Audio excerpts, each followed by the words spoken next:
Hi hello மக்களே எல்லாரும் எப்படி இருக்கீங்க? நலமா இருக்கீங்களா? இன்னைக்கான ரொம்பவே அழகான ஒரு ட்ராமா தாங்க பார்க்க போறோம். ஸ்டார்ட்டிங்லேயே பார்த்தோம் அப்படின்னா வந்துட்டு ஹீரோயின் இருக்காங்களா, ரொம்ப அசந்து தூங்கிட்டு இருப்பாங்க. இப்போ கண்ணு முழிச்சு பார்க்கும்போது ஹீரோ சுத்திட்டு இருப்பாரு. இவர் என்ன இங்க பண்றாரு அப்படின்னு சொல்லிட்டு பார்ப்பாங்க. ஏன்னா ஹீரோ வந்துட்டு ஒரு பெரிய சேவம். இவங்க வந்து பார்த்தோம் அப்படின்னா வந்து அவரோட செக்ரட்டரியா தான் இருப்பாங்க. இவர் என்ன இங்க பண்றாருன்னு ஒண்ணுமே புரியலையே அப்படின்னு சொல்லிட்டு ஹீரோயின் முழிச்ச உடனே, பாஸ் நீங்க என்ன இங்க பண்றீங்க அப்படின்னு சொல்லிட்டு கேட்பாங்க. அதுக்கு ஹீரோ என்ன கேட்பாருன்னா, ஏன் என்ன நடந்துச்சுன்னு உனக்கு ஞாபகமே இல்லையா? நேத்து நைட்டு நீ தான் என்ன விடவே இல்ல அப்படின்ற மாதிரி சொல்லுவோம். ஹீரோனுக்கு ஒண்ணுமே புரியாது. நேத்து நைட்டா? அப்படின்னு சொல்லிட்டு யோசிச்சு பார்ப்பாங்க. அப்பதான் அங்க ஒரு பார்ட்டி நடந்திருக்கும். அந்த பார்ட்டில வந்து ஹீரோயினும் கலந்துட்டு இருப்பாங்க. ஆனா, ஒரு இதுல வந்துட்டு அவங்க ட்ரிங்க் பண்ணியிருப்பாங்க. அது ரொம்பவே அவங்க மயக்கத்துக்கு ஒரு மாரி ஆயிருப்பாங்க. ஹீரோ பார்த்திருப்பாரு. இவங்களோட அசிஸ்டன்ட் தானே அவரு. பார்த்தோன்னே அவருக்கு ஒரு மாரியா இருக்கும். "நீ ஏன் ரொம்ப சேடா இருக்கேன்னு" தான் ஃபர்ஸ்ட்டு கேட்பாரு. ஆனா, அப்புறமா தான் தெரியும் ஹீரோயின் ரொம்ப ட்ரிங்க் பண்ணியிருக்காங்க அப்படின்ற விஷயமே அவருக்கு தெரிய வரும். உடனே அவருங்கள கூட்டு வந்து சேஃபா ஒரு ரூம்ல விடலான்னு நெனச்சா, அவங்க இவர விட மாட்டாங்க. 2 பேரும் அப்படி இப்படியுமா இருந்து எல்லாம் முடிஞ்சு போயிடும். இப்ப காலையில எந்திரிச்ச உடனே ஹீரோயினுக்கு எல்லாமே ஞாபகம் வந்துரும். உடனே வந்துட்டு, "அச்சச்சோ! இப்ப என்ன பண்றதுன்னு தெரியலையே! பாஸ் கூடவா நம்ம இருந்துட்டோம்?" அப்படி இப்படின்ற மாரி ரொம்பவே ஃபீல் பண்ணிட்டு இருப்பாங்க. ஹீரோ இப்ப என்ன சொல்வாரு, "ஒண்ணும் பெருசா யோசிக்காத. போ ரெடி ஆயிட்டு வா. கல்யாணம் பண்ணிக்கலாம்." அப்படின்ற மாரி சொல்லிட்டு அவர் பாட்டுக்கு போவாரு. ஹீரோனுக்கு ஒண்ணுமே புரியாது. என்ன சொல்றாரு? கல்யாணமா? அப்படின்ற மாரி யோசிச்சுட்டே இருப்பாங்க. சொல்லிட்டு போயிட்டே இருக்கீங்க அப்படின்னு கேட்டுட்டே வருவாங்க. ஹீரோ இப்ப என்ன விஷயம்னு சொல்லிட்டு கேட்பாரு. அப்ப ஹீரோயின் என்ன சொல்வாங்கன்னா, "நீங்க ரொம்ப பணக்காரவங்க. நான் அந்த அளவுக்கு வசதியானவ கிடையாது. நான் வந்து உங்களுக்கு வொர்த்தியானவ இல்ல." அப்படின்ற மாரி ஹீரோயின் சொல்லும்போது, ஹீரோ வந்துட்டு ஹீரோயின புடிச்சு சொல்லுவாரு. "நீ வந்துட்டு உனக்கு புரியல. இன்னைக்கு நம்மளுக்கு ஒரு விஷயம் நடந்திருக்கு அப்படின்னா, அதோட சொல்யூஷன் வந்து மேரிடா தான் இருக்கணும்." அப்படின்ற மாரி சொல்லுவாங்க. அப்ப ஹீரோ சொல்றத கேட்டோனே ஹீரோயின் என்ன சொல்வாங்கன்னா, "நீங்க கையில வந்துட்டு கல்யாணம் ஆகாதவங்கலாம் அந்த லாஸ்ட் அந்த 5வது விரல் இருக்குல்ல, அங்க ஒரு மோதிரம் போட்டுருப்பாங்க. ஏன்னா, நான் கல்யாணம் பண்ணிக்க மாட்டேன். இதுவரைக்கும் எனக்கு கல்யாணமும் ஆகல." அப்படின்றத காட்டுறதுக்கு தான் அந்த ரிங்கா. நீங்க இந்த ரிங் போட்டிருக்கீங்க. ஆனா, இந்த மாதிரி சொல்றீங்களான்ன உடனே ஹீரோ என்ன பண்ணுவாரு, உடனே அந்த ரிங்க கழட்டி டஸ்ட்பின்ல போட்டுட்டு, இப்ப பாக்கெட்ல வேற ஒரு ரிங் வச்சிருப்பாரு. அத எடுத்து மோதிர விரல் இருக்குல்ல, அந்த விரல்ல போட்டு, "இப்போ உனக்கு ஓகேவா?" அப்படின்னு சொல்லிட்டு கேட்பாரு. ஹீரோயினுக்கு ஒரு மாதிரி இருக்கும். ஹீரோ பார்த்துட்டே இருப்பாங்க. ஹீரோ பாட்டுக்கு கிளம்பிருவாரு. இப்ப ஹீரோயின் பார்த்தீங்கன்னா வந்துட்டு அவங்க பாட்டுக்கு ரூமுக்கு போயிடுவாங்க. கொஞ்ச நேரத்துல ஹீரோட அசிஸ்டன்ட் இருக்கார்ல, அவர் வருவாரு. "பாஸ் இன்னைக்கு என்ன ப்ரோகிராம்னு?" கேட்கும்போது, "சீக்கிரமா போயிட்டு எங்களுக்கான வேலைங்க கல்யாண வேலை ஏற்பாடு பண்ணணும்." "ஓகே பாஸ்" அப்படின்னு போனவர் திரும்ப நின்னுட்டு, "எது கல்யாண வேலையா? உங்களுக்கா?" அப்படின்னு சொல்லிட்டு யோசிப்பாரு. ஆனா இவருக்கு நல்லாவே தெரியும். ஹீரோ வந்து அவர் செக்ரட்டரியா இருக்காங்கல்ல, அவங்கள தான் அவர் பல வருஷமா லவ் பண்ணியிருக்காரு. வேற யாரையும் கல்யாணம் பண்ணிறக்கூடாது அப்படின்றதுக்காக தான் அந்த ஃபிங்கர வந்து அந்த ஃபிங்கர்ல ரிங்கே போட்டிருப்பாரு. அத பார்த்து இவரு கேட்பாரு, "நீங்க செக்ரட்டரியா ரொம்ப ரொம்ப வருஷம் லவ் பண்ணீங்க தான். ஆனா நீங்க கல்யாணம் பண்ணிக்க கூடாதுன்னு ரிங் போட்டீங்க. இன்னைக்கு எப்படி திடீர்னு கல்யாணம்ன்றீங்க? அந்த பொண்ணா?" அப்படின்னு கேட்கும்போது, "ஆமான்ற" மாரி ஹீரோ சொல்வாரு. உடனே இவருக்கு ரொம்ப சந்தோஷமா இருக்கும். நேரா வேக வேகமா வந்துட்டு அந்த ரூம்ல ஹீரோயின் இருக்காங்களா பார்க்கலான்னு வரும்போது, ஹீரோயின் அங்க இருக்க மாட்டாங்க. "இவ எங்க போனா?" அப்படின்னு சொல்லிட்டு ஹீரோ தேடும்போது, அவங்களுக்கு ஒரு மெசேஜ் அனுப்பியிருப்பாங்க. அது என்ன மெசேஜ்னா, "இன்னைக்கு ஆஃபீஸ்ல வந்து ஒரு இம்பார்ட்டன்ட் மீட்டிங் இருக்குன்னு சொல்லியிருந்தீங்க. அதுக்கான ஏற்பாடெல்லாம் இங்க வந்து பார்த்துட்டு இருக்கேன். நீங்க வந்து அந்த ஏற்பாட பாரு அந்த வேலைய வந்து பாருங்க." அப்படின்ற மாரி அவங்க மெசேஜ் அனுப்பியிருப்பாங்க. என்ன அர்த்தம்னா, இப்ப கல்யாணம்ன்றத அவர் பேசியிருந்தார்ல, அத விட முக்கியமா வேல தான் அப்படின்ற மாரி அவங்க அங்க போயிட்டாங்க. அப்படின்னு ஹீரோக்கு ஆஃபீஸ்ல வந்து அவங்க வேலைய தான் பார்த்துட்டே இருப்பாங்க. அப்போ ஒரு ஆள் வேக வேகமா வருவாரு. ஹீரோயின் வந்து ஹக் பண்ணுவாரு. ஹீரோயினுக்கு ஒரு மாரி இருக்கும். அவர புடிச்சு தள்ளி விட்டுருவாங்க. அவர் என்ன பண்ணுவாரு, "நேத்தே உன்ன வந்துட்டு நான் வந்து ஹக் பண்ணணும்னு நெனச்சேன். ஆனா நீ வந்துட்டு எனக்கு ஒத்துக்கவே மாட்டேங்கிற." அப்படி இப்படின்னு சொல்லிட்டு ரொம்ப பேசிட்டே இருப்பாரு. "இன்னொரு தடவ என்கிட்ட இந்த மாரி நடந்துக்கிட்டீன்னா உனக்கு அவ்வளோதான்." அப்படின்ற மாரி அவர புடிச்சு தள்ளிவிட்டு வெளிய வருவாங்க. வந்த உடனே ஹீரோயின் பேர சொல்லி கூப்பிடவும் திரும்பி பார்ப்பாங்க. அவ்வளோதான் அழுக்கு தண்ணியெல்லாம் மொத்தத்தையும் சேர்த்து கொண்டு வந்து வச்சு, ஒரு லேடி ஹீரோயின் மேல மொத்தத்தையும் ஊத்தி விட்டுருவாங்க. ஹீரோயின் அத எதிர்பார்த்திருக்கவே மாட்டாங்க. "என்னடா இது?" அப்படின்னு சொல்லிட்டு யோசிக்கும்போது, அந்த லேடி என்ன சொல்லும், "உனக்கு என்ன தைரியம் இருந்தா என் புருஷனையே மயக்க பார்க்குற?" அப்படின்னு சொல்லிட்டு கேட்கும். இப்ப ஹீரோயின் வந்து ஹக் பண்ணார்ல, அந்த ஜென்யூன் பெர்சன் தான் வந்து இந்த லேடியோட ஹஸ்பண்ட். அவர் வந்துட்டு அவர் பண்ண வேலைக்கு இவங்க வந்து கேட்கும்போது அப்படியே அவங்க பின்னாடி போய் அப்படியே பம்பிட்டு நிப்பாரு. ஏன்னா ஹீரோயின் தான் அவர மயக்க பார்த்துட்டாங்களாம். அப்படின்ற மாரி நின்னுட்டே இருப்பாரு. ஹீரோயினுக்கு ஒண்ணுமே புரியாது. "உனக்கெல்லாம் வந்து வேற ஆளே கிடைக்கலையா? இந்த மாரி வந்து வெக்கம் கட்டுமா? இப்படி இப்படி நடந்துக்கிற?" அப்படி இப்படின்னு சொல்லிட்டு கேட்கவும், ஹீரோயினுக்கு ஒரு மாதிரி இருக்கும். இப்பதான் அந்த ஆஃபீஸ்ல வந்து இன்சார்ஜ் லேடி ஒருத்தவங்க இருப்பாங்க. அவங்க வேக வேகமா வருவாங்க. இவங்களும் கொஞ்சம் முக்கியமான பதவியில இருக்கனால, "என்ன மேடம் ஆச்சு?" அப்படி இப்படின்னு கேட்பாங்க. "இந்த மாரி லேடீஸ் எல்லாம் எதுக்காக நீங்க வேலைக்கு வைக்கிறீங்க? இப்படிதான் அடுத்தவங்க புருஷன்கிட்ட வந்து இப்படி நடந்துக்கிறா?" அப்படின்னு கேட்கும்போது, "அவள இனிமே இங்க இருக்கவே கூடாது. அவளுக்கு அழுக்கு தண்ணீல வந்துட்டு அவள வந்து நான் வாஷ் பண்ணிட்டேன். அந்த அந்த ஸ்மெல் தான் அவளுக்கெல்லாம் சரி வரும்." அப்படின்ற மாரிலாம் விஷயத்தும் பேசிட்டே இருப்பாங்க. மேடம் நீங்க ஒண்ணுமே கவலைப்படாதீங்க. அவ இனிமே இங்க இருக்க மாட்டா." அப்படின்ற மாரிலாம் இவங்க சொல்லுவாங்க. அந்த மாதிரி நான் எதுவும் பண்ணலன்னு சொல்லுவாங்க. யாருமே கேட்க மாட்டாங்க. 4, 5 பேர் வந்து ஹீரோயின புடிச்சு இழுத்துட்டு போலான்னு நினைக்கும்போது, ஹீரோயின் வந்து ஆ ஊன்னு கத்திட்டே இருப்பாங்க. ஹீரோ வந்து என்ன தைரியம் இருந்தா அவளே தொட்டிருப்பீங்க அப்படின்னு சொல்லிட்டு ஹீரோ பின்னாடியே வருவாரு. எல்லாம் திரும்பி பார்ப்பாங்க. ஹீரோ வந்து அத பார்த்த உடனே எல்லாம் பயந்தே போயிடுவாங்க. "அவ எப்படிப்பட்டவ தெரியுமான்னு?" சொல்லி கேட்கும்போது ஹீரோக்கு கோவம் தான் வரும். "இந்த ஆஃபீஸ்ல உங்களுக்கெல்லாம் வேலை குடுத்தா ஏதோ நாய்ங்க கத்துற மாரி ரோட்ல கத்துற மாரி இங்க கத்திக்கிட்டு இருக்கீங்களா?" அப்படி இப்படின்னு ஹீரோ பயங்கரமா கோவமா திட்டி விட்டுருவாரு. உடனே அந்த ஆள் இருக்கார்ல ஹீரோயின போய் ஹக் பண்ணாரு. அவர் என்ன சொல்வாரு, "நான் உன் ஃபேமிலியோட, உன் பிசினஸோட வந்துட்டு நான் வந்துட்டு கோஆப்பரேட் பண்ணிட்டு இருக்கேன். நீ வந்து என்ன வந்துட்டு இவளுக்காக வந்து இது பண்ணாத. என்ன பத்தி உனக்கு நல்லா தெரியும்." அப்படி இப்படின்னு வந்து அவர் பாட்டுக்கு சொல்லிட்டே இருப்பாரு. ஹீரோ வந்து பயங்கரமா திட்டுவாரு. "பிரச்சனையே உன்னால தான்." அப்படின்னு சொல்லிட்டு நல்லா கோவப்படுவாரு. "எந்த ரிலேஷனும் கிடையாது. உன்னோட பிசினஸ்ல எந்த ரிலேஷன்ஷிப்பும் கிடையாது.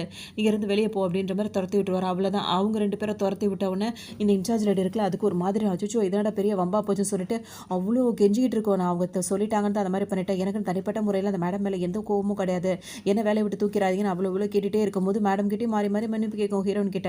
உடனே ஹீரோ பார்த்துட்டு இப்ப ஹீரோயின் கிட்ட சரி வா அப்படின்னு சொல்லிட்டு ஹீரோயின கூட்டிட்டு போயிடுவாரு. இந்த ஹீரோ என்ன பண்ணுவாருன்னா, அந்த அசிஸ்டன்ட் இருக்கார்ல அவரோட அசிஸ்டன்ட். அவங்க கிட்ட வந்துட்டு டிரைவர்ட்ட சொல்லிட்டு ஒரு டவல குடு, ஏர் கண்டிஷனர் போட்டு விடு அப்படின்னு சொல்லிட்டு ஹீரோயினுக்கு அதெல்லாம் துவட்டி விட்டு அவங்கள இது பண்ணிட்டே இருப்பாரு. நான் தான் சொன்னேன்ல நம்ம கல்யாணம் பண்ணிக்கணும். அப்பதான் இதெல்லாம் மாறும்னு சொன்னேன். நீ கேட்கல. நீங்க வந்துட்டு இதெல்லாம் உனக்கு தேவையான்னு சொல்லிட்டு ஹீரோ கேட்பாரு. ஹீரோயின் என்ன கேட்பாங்க, இப்ப கொஞ்ச நேரத்துக்கு முன்னாடி என்ன நடந்துச்சுன்னு பார்த்தீங்கல்ல. நான் ஒண்ணும் பெரிய ஃபேமிலில இருந்துலாம் வரல. இப்ப இந்த மாதிரி இருக்கும்போது என்னோட பேர் இங்க இப்படிதான் இருக்கு. என்ன போய் நீங்க கல்யாணம் பண்ணிக்கிட்டீங்க அப்படின்னா வந்துட்டு, இப்படிப்பட்டவ அவங்கள மயக்கிட்டா, இவங்கள மயக்கிட்டான்ற மாரி உங்களையே மயக்கிட்டா அப்படின்ற பேர் தான் வரும். அதெல்லாம் தேவையா? அப்படின்ற மாரி ஹீரோயின் கேட்பாங்க. இப்ப பேசினது எல்லாமே வந்து உண்மையா? இல்ல ரூமர்ஸா? அப்படின்றது உனக்கு நல்லாவே தெரியும். அது உண்மை இல்லாத பட்சத்துல நம்ம ஏன் உண்மையா கல்யாணம் பண்ணிக்க கூடாது? அப்படின்ற மாரி கேட்கவும் ஹீரோ வந்து யோசிப்பாங்க. அது மட்டும் இல்லாம ஹீரோ என்ன சொல்வாரு, இதுக்கப்புறம் நஷ்டமோ அதாவது அது ப்ராஃபிட்டா இருக்கலாம், லாஸா இருக்கலாம். என்ன வேணாலும் இருக்கலாம். அத நம்ம 2 பேருமே சேர்ந்து ஃபேஸ் பண்ணலாம். கல்யாணம்ன்றது தான் எல்லாத்துக்கும் தீர்வா இருக்கும் அப்படின்ற மாரி அவர் உறுதியா இருப்பாரு. அப்ப ஹீரோயின் என்ன நினைப்பாங்கன்னா, நம்ம இப்படியே இருந்தா தானே ஒவ்வொருத்தவங்களும் வந்துட்டு அப்படி இப்படி பேசுறாங்க. பேசாம கல்யாணம் பண்ணிட்டு செட்டில் ஆயிடுவோமே அப்படின்ற மாரி ஓகே ஆயிடுவாங்க. சரி ஓகே நானும் சம்மதிக்கிறேன்ற மாரி ஹீரோயின் சொல்லிடுவாங்க. டிரைவருக்கே ரொம்ப சந்தோஷமா இருக்கும். சரி உடனே போய் நம்ம சர்டிஃபிகேட் எடுக்கணும்னு சொல்லிட்டு போய் எடுத்துட்டு வந்துருவாங்க. ஃபோட்டோலாம் கல்யாணம் ஆயிடும் எடுத்துருவாங்க. இப்ப நேரா ஹீரோயின கூட்டிட்டு ஒரு கடைக்கு தான் ஹீரோ வருவாரு. வெட்டிங் ரிங் வாங்குறதுக்காக வருவாங்க. அங்க பார்த்தோன்னா அது பெரிய ஒரு ஷாப்பா இருக்கும். அத பார்த்தோன்னே ஹீரோயினுக்கு ஒரு மாதிரி இருக்கும். இவ்ளோ பெரிய கடையிலலாம் வந்துட்டு காஸ்ட்லியானதெல்லாம் வாங்கணும்லாம் இல்ல அப்படின்ற மாரி சொல்லுவாங்க.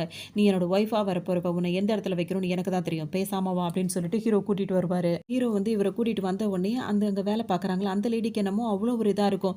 ஏன்னா ஹீரோயின் வந்துட்டு இப்ப சின்ன சின்ன வேலை தானே பார்த்துட்டு இருக்காங்க. ஒரு அசிஸ்டன்ட்டா இருக்காங்க அப்படின்றது முன்னாடியே தெரியுமோ என்னமோ, ஹீரோயின பார்த்தாலே அது மூஞ்சே விளங்காத மாரி தான் அது பாட்டுக்கு நின்னுட்டே இருக்கும். இப்ப ஹீரோ என்ன பண்ணுவாரு, உள்ளதிலேயே காஸ்ட்லியான டைமண்ட் ரிங்கா காட்டுங்க அப்படின்னு சொல்லவும், அத தேடி எடுத்துட்டே இருக்கும். அவங்கள்ட்ட காட்டுங்க அப்படின்னு சொல்லிட்டு அவர் பாட்டுக்கும் போயிடுவாரு. இப்ப ஹீரோயின் மனசுல என்ன நினைப்பாங்கன்னா, இப்ப அக்ரீமெண்ட் மேரேஜ் கூட இது கிடையாது. அப்படின்ற பட்சத்துல வந்து எதுக்காக நம்ம அவருக்கு இவ்ளோ செலவு வைக்கணும்? சின்னதா ஏதாவது சிம்பிளா பார்த்து எடுத்துக்கலாம் அப்படின்ற மாதிரி சொல்லிட்டு, உள்ளதிலேயே அதெல்லாம் வேண்டாம். சிம்பிளா ஏதாவது காட்டுங்க அப்படின்னு சொன்ன உடனே, இந்த லேடி என்ன பண்ணும், அந்த ட்ரேவே டக்குன்னு மூடி சாவியெல்லாம் எடுத்துக்கும். ஏன்னா ஹீரோனே இப்ப தப்பா பார்க்க ஆரம்பிச்சுரும். அவர் வந்துட்டு சொல்லிட்டு போயிருக்காரு. அவர் இங்க வந்ததுக்கப்புறம் அவருக்கு எது நான் காட்டணுமோ காட்டுறேன். ஏன்னா அவரு இவங்கள தான் கல்யாணம் பண்ணிக்க போறாருன்றதும் இன்னும் உங்களுக்கு தெரியல. இத என்ன நினைச்சுக்கும்னா, இப்ப இவங்க வந்துட்டு இந்த அளவுக்கு சின்னதா கேட்குறாங்கன்னா, ஏதாவது எடுத்துட்டு ஓடிட்டாங்கன்னா என்ன பண்றது? அப்படின்னு சொல்லிட்டு, அவ்ளோ காஸ்ட்லியா அவர் வாங்குறாரு அப்படின்றதுக்காக தான் நான் வந்து இத ஓப்பன் பண்ணேன். நீலாம் வந்திருந்தனா அத ஓப்பன் பண்ணியிருக்கவே மாட்டேன். அப்படி இப்படின்னு சொல்லிட்டு, உன்ன மாரி கஸ்டமர்ஸ்லாம் எனக்கு தெரியாதா? சில பேர் இப்படித்தானே இருக்கீங்க. அப்படின்ற மாரி இஷ்டத்துக்கும் அது பாட்டுக்கும் ஹீரோயின பேச ஆரம்பிச்சுரும். வரும். இப்படித்தான் வந்து கஸ்டமர் கிட்ட நடந்துப்பீங்களா? அப்படின்னு சொல்லிட்டு ஹீரோயின் கேட்பாங்க. எப்படி நடந்துக்கணும் அப்படின்றது எனக்கு தெரியும். நான் வேலை பார்க்குறது எவ்வளோ பெரிய கடையா இருக்கு. இங்க வர்றவங்கலாம் ரிச்சான கஸ்டமர்ஸா தான் வருவாங்க. அவங்க யாருமே வந்துட்டு இந்த மாரி சின்னதா குடுங்க, ரொம்ப ரொம்ப உள்ளதா சீப்பா குடுங்க அப்படின்லாம் கேட்கவே மாட்டாங்க. நீ அப்படி கேட்கறதுலேருந்தே தெரியுது. உன்ன பத்தி எந்த அளவுக்கு அப்படி இருக்கும் அப்படின்றது.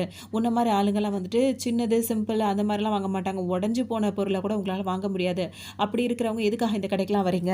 அப்படின்ற மாரி இன்னும் அசிங்கப்படுத்தும். இப்படி போகும். அப்ப ஹீரோயின வந்து டக்குன்னு ஹீரோ வந்து கேட்ச் பிடிச்சிருவாரு. பிடிச்சிட்டு உனக்கு என்ன தைரியம் அப்படின்னு சொல்லிட்டு கேட்கும்போது, அப்ப ஹீரோவே அத திட்ட ஆரம்பிச்சுரும். அவ கூட வந்திருக்கன்னா, அப்ப நீ மட்டும் இவ்வளோ பணக்காரனா இருப்ப நான் எப்படி நம்ப முடியும்? 2 பேருமே வந்துட்டு ரொம்ப சீப்பானத தான் அத வாங்க வந்திருக்கீங்க. இந்த மாரி இடத்துக்குலாம் நீங்க அப்படி இப்படி இஷ்டத்துக்கு என்னமோ இது பார்க்கறதுக்கே ஒரு இதா இருக்காரு. அந்த மாரிலாம் எல்லாம் பேசிட்டே இருக்கும்போது ஹீரோக்கு ஒரு மாரி கோவம் வந்துரும். உடனே அவர் அந்த பிளாக் கலர் கார்டு இருக்குல்ல, அத எடுத்து காட்டும்போது அத பார்த்தோனே பிளாக் கார்டா? அப்படின்னு சொல்லிட்டு இதெல்லாம் ஒரு ஃபேக்கா எடுத்துட்டு வந்தா நாங்க நம்பிருவோமா? அப்பவும் நம்பாது. உடனே இதுல எவ்வளோ இருக்குன்னு செக் பண்ணி பார்க்கலான்னு சொல்லிட்டு பார்க்கும்போது, அந்த கால்குலேட்டர் மாரி இருக்கும். அதுல நம்பர் வரும்போது 10, 100, 1000 அப்படின்னு சொல்லிட்டு ஏறிட்டே இருக்கும். அப்புறம் 1 மில்லியன் வருது, 10 மில்லியன் வருது, அப்புறம் 1 பில்லியன் வருது, 10 பில்லியன் வருது. ஒரு கட்டத்துக்கு மேல அந்த அளவுக்கு அது அதிகமானதுனால ஒரு மாரி அலாரமே அடிக்க ஆரம்பிச்சுருது. உடனே எல்லா செக்யூரிட்டீஸும் எந்திரிச்சு வர ஆரம்பிச்சுருவாங்க. அப்பவும் இது என்ன பண்ணும், இப்படிலாம் இருக்க வாய்ப்பே இருக்காது. இவ்ளோ கோடீஸ்வரங்கலாம் வந்துட்டு வாய்ப்பே கிடையாது. நீங்க 2 பேருமே வந்து பொய் தான் சொல்றீங்க அப்படின்னு சொல்லிட்டு அப்பவும் இப்படி தான் பேசிட்டு இருக்கும். ஒண்ணுமே புரியல. இப்படி ஒரு முட்டாளா இருக்காளே அப்படின்னு சொல்லிட்டு என்ன பண்றதுன்னு யோசிச்சுட்டே இருப்பாங்க. அப்ப அது என்ன சொல்லும்னா, இந்த மாரி இவ்ளோ பணக்காரங்க இந்த உலகத்திலே இருக்கவே முடியாது. அப்படி பணக்காரங்க நீங்க சொன்னீங்கன்னா, உங்கள மாரி முட்டாளுங்கள, பைத்தியக்காரங்கள தான் சொல்லிட்டு திரிவாங்க. உங்களலாம் சும்மாவே விட மாட்டேன். செக்யூரிட்டி செக்யூரிட்டின்னு கத்த ஆரம்பிச்சுற உடனே அவங்க தான் ஆல்ரெடி வந்துட்டு இருக்காங்களே. அவங்க எல்லாத்தையும் வந்ததுக்கு அப்புறமா இவங்க 2 பேரும் பொய் சொல்றாங்க. ரொம்ப மோசமானவங்களா இருக்காங்க. இவங்க 2 பேரும் இப்பவே கடைய விட்டு வெளிய துரத்துங்க. அப்படின்ற மாரி அவங்கள்ட்ட போய் சொல்லிட்டு இருக்கும். இவர் நம்ம வேலைக்கே உழவச்சிருவா போல இருக்கு அப்படின்னு சொல்லிட்டு ஓங்கி அந்த லேடிக்கு ஒரு அறைய அரைஞ்சிட்டு அதுக்கப்புறம் ஹீரோவ பார்த்த உடனே, சார் நீங்களா எனக்கு தெரியாது அப்படி இப்படின்னு சொல்லவும், இவங்க திரும்பவும் ஹீரோவ பத்தி அப்படி தப்பா சொல்லும். ஒரு அறை விழுந்ததுக்கு அப்புறம் தான் அதுக்கு உணர்வே வரும். நம்ம என்ன வேலை பார்த்துட்டோம் அப்படின்னு சொல்லிட்டு. அதுக்கப்புறம் இவர் தான் இவ்ளோ பெரிய ஆஃபீசர், இவ்ளோ பெரிய சிஇஓ அப்படி இப்படின்னு சொன்ன உடனே, அச்சச்சோ! மன்னிச்சிருங்க மன்னிச்சிருங்கன்னு சொல்லிட்டு அவ்ளோ கால்ல விழுந்து மன்னிப்பு கேட்க ஆரம்பிச்சுரும். இவ வந்து புதுசா வேலைக்கு சேர்ந்தவ கொஞ்சம் திமிரா இருக்கா. மத்தபடி வேற ஒண்ணும் இல்ல. இந்த மாரி நெறைய பிரச்சனை நடக்குது. அதனால தான் அப்படி ஆயிட்டாங்க. அப்படி இப்படின்னு சொல்லிட்டு அந்த கடைக்காரரும் சொல்லுவாரு. ஹீரோ உடனே பரவால்ல பரவால்ல அப்படின்னு சொன்ன உடனே அது பாட்டுக்கு மன்னிப்பு கேட்டு அங்கருந்து எந்திரிச்சு போயிடும். உங்களுக்காக நீங்க இத எடுத்தறீங்க. எந்த ரிங் எடுத்தீங்களோ, அத நான் உங்களுக்கு அத பண்ணி தரேன், இத பண்ணி தரேன் அப்படின்னு சொல்லவும், ஹீரோவும் ஓகேன்னு சொல்லிட்டு இப்ப அந்த ரிங்க வாங்கிட்டு மத்த ஜாமானுங்கலாம் எல்லாம் வாங்கிட்டு அவ்ளோ திங்ஸ வாங்கிட்டு இப்ப வீட்டுக்கு வந்துட்டு டயர்டா 2 பேரும் வருவாங்க. வந்த உடனே எல்லா அந்த பேக்லாம் இருக்கும்ல எல்லாத்தையும் அங்க கீழ வச்சதுக்கப்புறம் ஹீரோயின் என்ன சொல்வாங்க சொல்லுவாங்கன்னா, இப்ப நம்ம 2 பேருக்கு வந்து இப்ப டிவோர்ஸ் ஆகுதோ, இல்ல கொஞ்ச நாள் கழிச்சு டிவோர்ஸ் ஆகுதோ, அது தெரியாது. ஆனா எப்போ டிவோர்ஸ் ஆனாலும் இவ்ளோ காஸ்ட்லியான ரிங் எனக்கு வாங்கி குடுத்துருக்கீங்க. இதுக்கான வந்து காம்பன்சேஷன் குடுக்கணும்ல. அத வந்துட்டு என் சேலரிலேருந்து கொஞ்சம் கொஞ்சமா கழிச்சுக்கோங்க அப்படின்ற மாரி ஹீரோயின் சொல்லுவாங்க. நம்மளுக்கு இப்ப தான் கல்யாணமே ஆயிருக்கு. வந்ததும் வராதுமா எதுக்கு இவ இப்படிலாம் பேசுறான்னு சொல்லிட்டு ஹீரோ யோசிச்சுட்டே நின்னுட்டு இருப்பாரு. எப்படி சொல்றியோ அப்படியே பண்ணிக்கலாம் அப்படின்ற மாரி சொல்வாரு. ஹீரோயின் இப்ப மனசுல என்ன நெனச்சுப்பாங்கன்னா, எதா இருந்தாலும் ஆரம்பத்திலேயே பேசிடணும். டிவோர்ஸ் ஆனதுக்கப்புறம் எனக்கு இவ்ளோ குடு, அவ்ளோ குடுன்னு கேட்டாங்கன்னா, அது நம்மளால முடியாம போயிட்டு என்ன பண்றது? அதனால சேலரிலேருந்தே கொஞ்சம் கொஞ்சமா எடுத்துக்க சொல்வோன்ற மாரி அவங்களுக்கு ஒரு திருப்தியா இருக்கும். அப்ப ஹீரோ சரி, சரி நீ சொன்னதெல்லாம் சரிதான் அப்படின்னு சொல்லிட்டு அவங்க கையில அந்த கார்ட குடுத்துட்டு, உனக்கு இதுக்கப்புறம் ஏதாவது செலவு இருந்தா இத வச்சு யூஸ் பண்ணிக்கோ அப்படின்ற மாரி குடுப்பாரு. ஹீரோயின் இல்ல, இல்ல இதெல்லாம் வேண்டான்னு சொல்லிட்டு சொல்லுவாங்க. இல்ல இப்ப நம்மளுக்கு டிவோர்ஸ் ஆற நேரத்துல நீ குடுக்கணும்ல, அப்ப நீ குடுத்துரு. அதுவரைக்கும் நீ என்னோட ஒய்ஃபா இருக்க பட்சத்துல இத நீ யூஸ் பண்ணிக்கலாம்னு சொல்லிட்டு ஹீரோ சொல்லுவாரு. சொல்லும்போது ஹீரோ என்ன சொல்வாருன்னா, நீ இவ்ளோ பெரிய குடும்பத்தில இப்ப வாக்கப்பட்டிருக்க. நீ இப்ப நாள பின்ன வந்துட்டு நீ நார்மலா வாழ்ந்துட்டு இருந்தீன்னா, அது என் குடும்பத்துக்கு நல்லா இருக்காது. அத தான் நீ விரும்புறியான்னு சொல்லிட்டு கேட்கும்போது, இல்ல, இல்ல அப்படின்ற மாரிலாம் ஹீரோயின் சொல்லுவாங்க. அதோட இந்த கார்டையும் அக்செப்ட் பண்ணிப்பாங்க. இப்ப எங்க பார்த்தோம் அப்படின்னா வந்து, அடுத்த சீன்லயே வந்து ஹீரோயினுக்கு வந்துட்டு அவ்ளோ ட்ரெஸ் எல்லாம் கொண்டு வருவாங்க. அவ்ளோ கிராண்டா ட்ரெஸ் அது இதுன்னு வெட்டிங் ட்ரெஸ்ன்னு எல்லாமே கொண்டு வந்துருவாங்க. இத பார்த்தோனே ஹீரோயினுக்கே ஒரு மாதிரி இருக்கும். அப்ப ஹீரோவோட அசிஸ்டன்ட் அவர் என்ன சொல்வாருன்னா வந்துட்டு, கிட்டத்தட்ட 6 வருஷமா நீங்க தேடி செலக்ட் பண்ண இந்த ட்ரெஸ் வந்து இப்படித்தானே அப்படி இப்படின்னு சொல்லுவாரு. ஹீரோயினுக்கு ஒண்ணுமே புரியாது. ஏன்னா இவர் தான் வந்துட்டு கிட்டத்தட்ட 6 வருஷம் கிட்ட வந்து ஹீரோயின லவ் பண்ணிட்டு இருந்தார்ல. அதுக்காக அவர் இப்படிலாம் கல்யாணத்தப்ப இந்த மாரிலாம் இருக்கணும் அப்படி இப்படின்னு சொன்னதுனால தான் அவர் அதெல்லாம் ஞாபகம் வச்சு சொல்றாரு. ஆனா ஹீரோயினுக்கு அதெல்லாம் புரியாது. புரியும் அப்படின்னா வந்துட்டு 6 வருஷத்துக்கு முன்னாடிலேருந்து இவர் சொன்னதுபடி ப்ரிப்பேர் பண்ணியிருக்காங்க அப்படின்னா வந்துட்டு, நம்மளுக்கு முன்னாடி யாரையோ ஒருத்தர வந்துட்டு இவர் விரும்பியிருக்கார் போல தெரியுது. அதுக்காக தான் இவர் ஏற்பாடு பண்ணியிருக்காரு. ஆனா இது இன்னைக்கு சூழ்நிலைக்காக என்ன கல்யாணம் பண்றாரு. இத நினைக்கும்போது கொஞ்சம் எனக்கு வருத்தமா தான் இருக்கு. அப்படின்ற மாரி அவங்க மனசுல நெனச்சுப்பாங்க. ஏதோ ஒரு பொண்ண லவ் பண்ணியிருக்காரு. இப்ப நம்ம கூட இருந்துட்டோம் அப்படின்றதுக்காக அந்த ரெஸ்பான்சிபிலிட்டி ஏத்துக்கிறாரு. ஸோ இப்பவோ எப்பவோ நம்ம டிவோர்ஸ் ஆகுற வரைக்கும் நம்ம தான் ஒரு ஒய்ஃபா இருக்க போறோம். அப்படின்ற பட்சத்தில அந்த லவ் பண்ண பொண்ணு இப்ப அவரால கல்யாணம் பண்ணிக்க முடியாம போகுது. அந்த பொண்ணுக்காக எடுத்த ட்ரெஸ் இப்ப நம்ம உடுத்துற மாதிரி இருக்கு. அப்படின்ற மாதிரி ஃபீல் பண்ணுவாங்க. ஹீரோயின் கிட்ட என்ன சொல்வாருன்னா, நாளைக்கு நம்ம கல்யாணம் இருக்கு. போய் ரெடி ஆகு. நல்லா ரெஸ்ட் எடு அப்படின்ற மாரி சொல்லவும், ஹீரோனும் போயிடுவாங்க. கொஞ்ச நேரத்துக்கு அப்புறம் பார்த்தோம் அப்படின்னா, இப்ப 2 பேர விரட்டி விட்டாங்களா ஆஃபீஸ்லேருந்து. அவங்க 2 பேரும் அங்க வருவாங்க. வந்தவுடனே பார்த்தோன்னே, இந்த ட்ரெஸ்ஸ பார்த்தவுடனே அந்த பொண்ணு வந்து கேட்கும். நம்மளோட கல்யாணத்துக்காக தான் இவ்வளோ ஒரு ட்ரெஸ்ஸ வந்து ரெடி பண்ணி வச்சுக்கலான்னு கேட்கும்போது, அவரும் கொஞ்சம் கூட யோசிக்காம, ஆமா நம்ம கல்யாணம் வந்து இருக்குல்ல, அதுக்காக தான் இந்த ட்ரெஸ் ரெடி பண்ணணும். அதுக்கு அவ்ளோ சந்தோஷமாப்படும். இது எவ்ளோ காஸ்ட்லியான ட்ரெஸ். இந்த உலகத்துல இந்த மாரி ட்ரெஸ் எங்கேயுமே கிடையாது. அந்த அளவுக்கு இவ்ளோ ரொம்ப காஸ்ட்லியா ரொம்ப நல்லா இருக்கு. அப்படின்னு ரொம்ப பெருமையா பேசிட்டே இருக்கும். இப்ப அவர் என்ன பண்ணுவாருன்னா வந்து, அவர் பேசுறதுக்குள்ள இப்ப இந்த லேடி என்ன பண்ணும் அப்படின்னா வந்துட்டு, இந்த ட்ரெஸ்ஸ எடுத்து நான் ஃபோட்டோ எடுத்துக்கிறேன். நான் போஸ்ட் போடுறேன். என் ஹஸ்பண்ட் வந்துட்டு எனக்கு இந்த மாரி ஒரு காஸ்ட்லியான ட்ரெஸ் எடுத்து குடுத்தாரு அப்படின்ற மாரி சொல்றேன்னு சொல்லிட்டு போஸ்ட் போட போற டைம்ல, ஹீரோயினுக்கான வாங்குன ட்ரெஸ் அப்படின்ற மாரி வந்துரும். அவங்க வெட்டிங் அனௌன்ஸ்மென்ட் பண்ண மாதிரி இருக்கும். இத பார்த்தோனே இதுக்கு ஒரு மாதிரி ஆயிடும். என்னது இது? அப்ப நம்மள மாரியே ட்ரெஸ் வந்து அவங்களும் ஒண்ணு எடுத்து வச்சிருக்காங்களா? அப்படின்ற மாதிரி இதுக்கு ஒரு மாதிரி இருக்கும். நம்ம வெட்டிங்ல அப்ப வந்து கஷ்டப்படக்கூடாது, கவலைப்படக்கூடாதுன்னு சொல்லிட்டு இப்ப அதுக்கான ஏற்பாடுலாம் பண்ணிட்டு இருப்பாங்க. மறுநாள் பார்த்தோம் அப்படின்னா வந்துட்டு, இப்ப இந்த 2 ஜோடி இருக்குல்ல, அதாவது இந்த கெட்டதா யோசிக்கிறாங்களே, இவங்க 2 பேர் வந்துட்டு கல்யாண ட்ரெஸ்லாம் போட்டுட்டு அந்த இடத்துக்கு வருவாங்க. இப்ப அங்க பார்த்தோம்னா, பெரிய அளவுக்கு வந்துட்டு பயங்கரமா இந்த கல்யாணத்த பண்ணணும் அப்படின்ற மாரி எல்லாரையும் கூப்பிட்டுருப்பாங்க. எல்லாரும் வந்திருப்பாங்க. இப்ப அங்க உள்ளவங்களும் பார்த்தீங்கன்னா, இவங்கள வெல்கம் பண்ணிட்டே இருப்பாங்க. இந்த டைம் பார்த்து ஹீரோயின் என்ன பண்ணுவாங்க, அவங்க மட்டும் தனியா கல்யாண ட்ரெஸ்லாம் ஹீரோ வாங்கி குடுத்தார்ல, அத போட்டுட்டு உள்ள வருவாங்க. எல்லாருக்கும் பார்த்தோன்னே, இவ என்ன இவ திடீர்னு இவ மட்டும் தனியா வந்து நிக்கிறா. இவங்க 2 பேர் பேரா வந்திருக்காங்கன்னா, இவங்களுக்கு தான் கல்யாணம். இவ எதுக்கு இப்படி வந்திருக்கான்னு சொல்லிட்டு யோசிப்பாங்க. அந்த நேரத்துக்கு தான் ஹீரோயின் என்ன பண்ணுவாங்க, இன்னைக்கு உனக்கு கல்யாணம் கிடையாது, எனக்கு தான் கல்யாணம்ன்ற மாரி வேணும்னே அவங்க வேற வந்து சொல்லவும், இந்த லேடிக்கு செம்மையா கோவம் வரும். உனக்கு என்ன திமிரு இருந்தா, என் கல்யாண நாள் அன்னைக்குமே நான் போட்டிருக்க மாரி அதே காஸ்டியூம போட்டு வந்து உனக்கு தான் கல்யாணம்னு சொல்லுவ. என் கல்யாணத்த திருட பார்க்குறியா? ஆல்ரெடி என்னோட அந்த லவ்வர வந்துட்டு நீ அப்படி பண்ண பார்த்தவ தானே! அப்படி இப்படின்னு நினைச்சுட்டு இது ஹீரோயின இப்ப போட்டு ஒரு அடிய போட்டுரும். சொல்லுவாங்கன்னா, ஹீரோயின் வந்துட்டு ஒரு நல்ல ஃபேமிலில தான் இருந்திருப்பாங்க. கொஞ்ச நாள்ல அந்த ஃபேமிலிய விட்டு அவங்கள தொரத்தி விட்டுருப்பாங்க. அதனால இவ இப்படிப்பட்டவரா இருக்கிறனால தான் அந்த ஃபேமிலிலேருந்தே அவள தொரத்தி விட்டுட்டாங்க போல இருக்கு அப்படின்ற மாரிலாம் பேசுவாங்க. ஹீரோயினுக்கு ஒரு மாரி கன்ஃப்யூஸ் ஆகும். ஃபோன் எடுத்து பார்ப்பாங்க. இந்த கல்யாணத்துக்கு வந்து இன்னைக்கு டேட்டுக்கு வந்து இவங்களுக்கான கல்யாணத்துக்கு தான் அந்த அரேஞ்ச்மெண்ட்ஸ்லாம் பண்ணியிருக்காங்கன்ற ப்ரூஃப் அவங்க கிட்ட இருக்கும். அத எடுத்து அந்த மண்டபம் இது இருக்கார்ல, அவர்ட்ட இன்சார்ஜ்ட்ட காட்டும்போது, ஆமா இன்னைக்கு உங்க கல்யாணத்துக்கு தான் புக் பண்ணியிருக்கீங்க. அப்படின்ற பட்சத்தில இன்னைக்கு இங்க உங்க கல்யாணம் தான் நடக்க போகுது. நீங்க வந்துட்டு உங்களுக்கு அந்த ஹாலா இருக்கும். பக்கத்து ரூம்ல ஒரு ஹால் இருக்கும்ல, அங்கேயா இருக்கும். அப்படின்ற மாரி சொல்லவும், இல்ல வாய்ப்பே கிடையாது. அது எப்படி அப்படின்ற மாரி இப்ப இங்க வந்திருக்கல்ல, அந்த லேடிக்கு சரியான கோவமா வரும். அது இதுக்கு வாய்ப்பே கிடையாது. இவ கொண்டு வந்திருக்கா இந்த மாரி ப்ரூஃப் காட்டுறான்னா, இது எல்லாமே ஃபேக்கா தான் இருக்கும். என்னோட கல்யாணத்த கெடுக்கிறதுக்காகவே இந்த மாரி பண்ணியிருக்கா. இவ பல பேரோட வாழ்க்கைய கெடுத்திருக்கா. இவளெல்லாம் விட்டோம்னா யாரோட வாழ்க்கை நிம்மதியே இருக்காது. இவள இங்கேயே அடிங்க அப்படின்னு சொல்லவும், எல்லாம் சேர்ந்துட்டு ஹீரோயின போட்டு அடிக்க ஆரம்பிச்சுருவாங்க. அவ்வளோதான் அவங்களுக்கு ஒரு மாதிரி ஆயிடும். சும்மா இல்லாம அவங்க கழுத்துல ஒரு அட்டைய வேற தொங்க விட்டுருவாங்க. இவ ரொம்ப மோசமானவ, அடுத்தவங்க வாழ்க்கைய கெடுக்கிறவன்ற மாரிலாம் அட்டைய தொங்க விட்டோனே ஹீரோயினுக்கு தாங்க முடியாது. இப்ப அந்த லேடியோட அம்மா, அப்பாலாம் இருக்காங்களா, அவங்கலாம் வேற வந்துட்டு, "உனக்கு என்ன தைரியம் தான் என் பொண்ணோட கல்யாணத்துல வந்து இந்த மாரி பிரச்சனை பண்ணுவேன்னு" சொல்லிட்டு அவங்க வேற அவங்க பங்குக்கு பண்ணிட்டே இருப்பாங்க. இது மாரிலாம் நீங்க பண்ணவே கூடாதுன்னு சொல்லும்போது, "உனக்கு அப்பாவும் இல்ல, அம்மாவும் இல்ல. அவங்க 2 பேருமே உன்ன இந்த மாதிரி பட்டவ அப்படின்னு தான் தொரத்தி விட்டுட்டாங்க. நீ இதெல்லாம் இருந்தும் இப்ப நீ இந்த மாரி இன்னொருத்தவங்க லைஃப்ப வந்து கெடுக்கிறது நல்லதா இல்ல." அப்படின்ற மாரி அவங்க எல்லாருமே ஹீரோயின ரொம்பவே ஹர்ட் பண்ணிட்டு இருப்பாங்க. ஹீரோயின வந்து ஹக் பண்ணாருல்ல, அவரும் சேர்ந்துக்குவாரு. அவர் எதுவுமே தெரியாத மாரி யாருமே இல்லாத நேரம் ஹீரோயின ஹக் பண்ற மாரி பண்றாரா, எல்லாரும் இருக்கும்போது ஹீரோயினுக்கு அகெயின்ஸ்டா அவ்ளோ வார்த்தை பேசுவாரு. அவங்கள போட்டு அவ்ளோ கஷ்டப்படுத்துவாங்களாம். அவங்கள போட்டு அடி அடின்னு அடிச்சுட்டே இருக்கும்போது, அவங்க கையில அந்த காசுலாம் ரிங்க கொண்டு வந்திருப்பாங்க. அது ரிங் வந்து கீழ விழுந்துரும். உடனே அத எடுத்து தொறந்து பார்க்கும்போது காசுல ரிங்கா இருக்கும். இந்த காசுலலாம் ரிங்க வாங்குறதுக்கு உன்ட்ட எது காசு? எங்கேருந்து எடுத்துட்டு வந்த? அப்படி இப்படின்னு சொல்லிட்டு இன்னும் கொஞ்சம் அவங்கள மோசமா பேசுவாங்க. அப்ப அந்த லேடியோட அம்மா இருக்காங்களா, அவங்க என்ன சொல்லுவாங்க, எது எப்படியோ போனது போட்டும். அவள தூக்கி வெளிய வீசுங்க. நம்ம கல்யாண ஏற்பாடுலாம் இருக்கு. அப்படின்ற மாரி சொல்லவும், ஹீரோயினுக்கு என்னது வெளிய தூக்கி வீச போறீங்களா? அப்படின்ற மாரி யோசிச்சுட்டே உட்கார்ந்திருப்பாங்க. இல்லாம அந்த பொண்ணோட லேடி இருக்குல்ல, அது என்ன பண்ணும் அப்படின்னா வந்துட்டு அம்மா. அந்த அம்மா லேடி இருக்குல்ல, அது என்ன சொல்லும் அப்படின்னா வந்துட்டு, இவ்ளோ பெரிய காசுலாம் ரிங் இவ கையில இருக்கு அப்படின்னா, கண்டிப்பா இவ திருடிட்டு தான் வந்திருக்கணும். இவள மாரி ஆளுங்கள சும்மாவே விடக்கூடாது. இவள தூக்கி வெளிய வீசிட்டு போலீஸ்க்கு கால் பண்ணுங்க அப்படின்ற மாரி சொல்லவும், ஹீரோயின் இல்லன்னு சொல்லிக்கிட்டே இருப்பாங்க. யாருமே நம்ப மாட்டாங்க. சுத்தி சுத்தி எல்லாரும் ரவுண்டு கட்டி நின்னு அவங்கள கண்டபடி திட்டுவாங்க, அடிப்பாங்க. இதே தான் பண்ணிட்டு இருப்பாங்க. ரொம்ப நேரத்துக்கு அப்புறம் ஹீரோ வருவாரு. ஒரு சத்தத்த போட்டு வருவாரு. அவர் வரதுக்கு முன்னாடி அவரோட படைகள் முன்னாடி வந்து நிக்க, ஹீரோயினுக்கு ஒரு மாரி இருக்கும். அவங்க நல்லா அடி வாங்கி முடிச்சதுக்கப்புறம் ஹீரோ வருவாரு. கழுத்துல இருக்க அந்த அட்டையெல்லாம் எடுத்து விட்டுட்டு, அப்படியே பேக்கிரவுண்ட் மியூசிக்ல ஹீரோயின மெதுவா தூக்கி விட்டுட்டு அவங்களுக்கு ஆறுதல் சொல்லிட்டே இருப்பாரு. "இப்ப கல்யாண பொண்ணு இருக்குல்ல, நீ எதுக்கு இவளுக்காக சப்போர்ட் பண்ற? இவ எவ்ளோ மோசமானவ தெரியுமா?" அப்படின்னு திரும்ப ஆரம்பிச்சுரும். அது மட்டும் இல்லாம, என்னோட புருஷன திரும்பவும் அவன் கல்யாணம் பண்ணிக்கிறதுக்காக இங்க வந்திருக்கான்ற மாரி சொல்லும். ஹீரோக்கு இப்ப கோவம் தான் வரும். ஓங்கி அதுக்கு ஒரு இப்போ ஒரு அடி விழும். "நீ அவளுக்காக?" அப்படின்னு சொல்லிட்டு ஹீரோயின கெட்ட வார்த்தை அந்த மாரிலாம் பேசும்போது, "இப்ப நீ என்ன சொன்னன்னு?" சொல்லி ஹீரோ கேட்பாரு. திரும்பவும் சொல்லி காட்டுமா, ஓங்கி ஒரு அறைய போட்டுருவாரு. அதே மாரி எத்தன தடவ சொல்லுதோ, அத்தன தடவைக்கு அதுக்கு அடிய போட்டுன்னு அதால தாங்க முடியாது. உடனே அது கையில அந்த ரிங் வச்சிருக்கலாம். அந்த ரிங்க இவரு புடுங்கிப்பாரு. அதுக்கப்புறமா ஹீரோ வந்ததுக்கு அப்புறம் தான், ஹீரோக்கும் ஹீரோயினுக்கும் தான் இன்னைக்கு கல்யாணம்ன்ற போஸ்டரே அங்க தொங்க விடுறாங்க. அத பார்த்தோனே ஹீரோ அங்க பாருங்க அப்படின்னு சொல்லும்போது தான் அந்த அத தொங்க பக்கம் விடணுமா? பார்ப்பாங்க. இப்ப தான் ஹீரோ அத சொல்லுவாரு. எல்லாரும் திரும்பி பார்க்கும்போது பார்த்தோம் அப்டின்னா வந்துட்டு ஒண்ணுமே புரியாது அவங்களுக்கு. அப்ப உண்மையிலேயே இவளுக்கு தான் கல்யாணமான்னு சொல்லிட்டு எல்லாருக்கும் இப்ப ஆச்சரியமா இருக்கும். புரியாது. இவ மோசமானவ. அதனால தான் ஃபர்ஸ்ட்டு என்னோட புருஷன வந்து இது பண்ண பார்த்தா, இப்ப ஹீரோவே இப்டி பண்ணியிருக்கான்ற மாரி பேர் பேசவும், எல்லாரும் அப்படியே பேசுவாங்க. இப்ப ஹீரோ என்ன சொல்வாரு, என்னோட ஒய்ஃப எல்லாரும் அசிங்கப்படுத்திட்டீங்கல்ல, இங்க இங்க உள்ள அத்தன பேருமே வந்து அதுக்கு வந்து தண்டனைக்குரியவங்க தான். உங்க எல்லார் மேலயும் நான் வந்துட்டு நஷ்ட ஈடு போடுவேன்.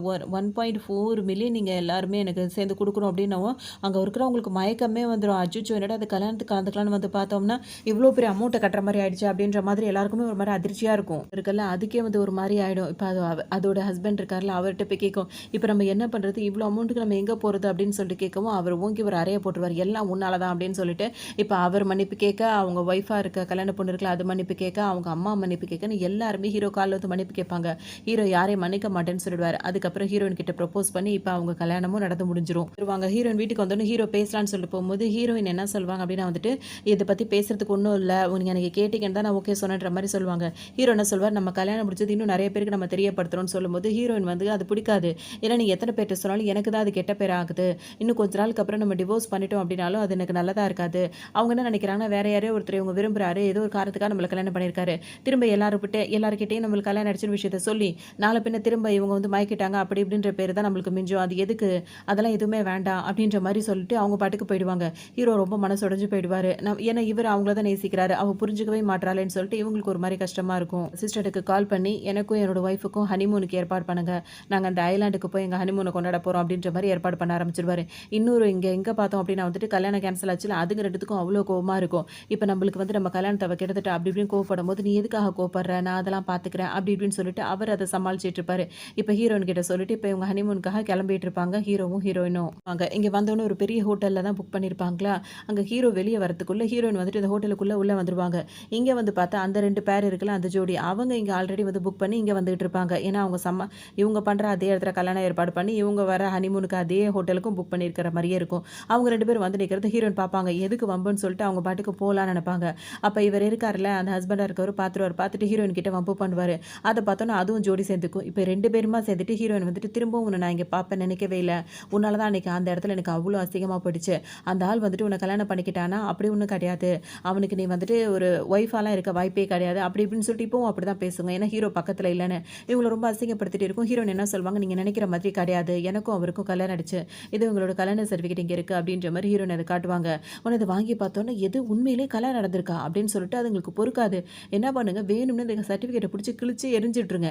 இந்த மாரி ஃபேக்கான ரெடி பண்ணிட்டு அதெல்லாம் நாங்க நம்புவோமா? அப்படின்னு சொல்லிட்டு கத்தவும் பார்த்தீங்கன்னா, அப்பதான் கரெக்ட்டா ஹீரோ அங்க வந்துருவாரு. வந்தோனே திரும்ப எங்க என்ன நடக்குதுன்னு கேட்டவரு பார்த்தீங்கன்னா வந்துட்டு, அந்த மாப்பிள இருக்கார்ல, அவருக்கு வாயிலேயே ஓங்கி ஒரு அடி குடுத்துருவாரு. நீங்க 2 பேருமே கால்ல விழுந்து மன்னிப்பு கேட்கணும். இல்லன்னா இங்கருந்து நீங்க வெளிய போகவே முடியாது. வேற மாரி ஆயிடுவீங்க அப்படின்ற மாரி ஹீரோ மிரட்டுவாரு.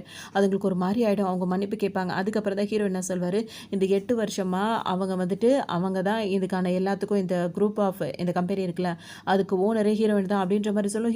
ஹீரோயினுக்கே இது புரியாது. ஆனா ஹீரோ என்ன பண்ணியிருப்பாரு, ஒன் சைடா அவர் லவ் பண்ண இருந்தாலும், செக்ரட்டரியாவே இருந்தாலும், அவங்க வந்துட்டு அந்த கம்பெனிக்கு அவங்க தான் ஓனர்ன்ற மாரி எல்லா வேலையுமே அவர் பண்ணி வச்சிருப்பாரு. அத பார்த்துட்டு ஹீரோயினுக்கு ஒரு மாரி ஆச்சரியமா இருக்கும். அவங்களால நம்பவே முடியாது. இப்ப அந்த ஹீரோயின் இருக்காங்கல்ல, அந்த ஃபேமிலிலேருந்து ஒரு 8 வருஷத்துக்கு முன்னாடி ஹீரோயின வந்து வீட்ட விட்டு வெளிய அனுப்பியிருப்பாங்க. எதுக்காகன்னா, அவங்க பண்ணாத தப்ப தான் அவங்க பண்ணதா அவங்க வந்து ஏற்பாடு பண்ணியிருப்பாங்க. அதுக்கு காரணம் இந்த பொண்ணா தான் இருக்கும். இது பண்ண வேலைக்கு தான் ஹீரோயின் அங்கருந்து வீட்ட விட்டு அனுப்பியிருப்பாங்க. அதுக்கப்புறம் ஹீரோயின் இங்க வந்து வேலைக்கு சேர்ந்து தான் இந்த 8 வருஷம் ஓடிட்டுருக்கு. இந்த 8 வருஷமும் ஹீரோயின் வந்து பட்ட கஷ்டம், அவங்க வீட்லருந்து வெளிய வந்தது எல்லாமே ஹீரோக்கு தெரியும். அவர் வந்து உண்மையிலேயே ஹீரோயின நேசிச்சு தான் அவர் கல்யாணமும் பண்ணியிருப்பாரு. இந்த விஷயம் எல்லாமே வந்துட்டு அவருக்கு தெரியும். ஆனா எதுவுமே யார்ட்டயும் சொல்ல மாட்டாரு. ஹீரோயினுக்கு ஆனா இங்க ஒண்ணுமே புரியாது.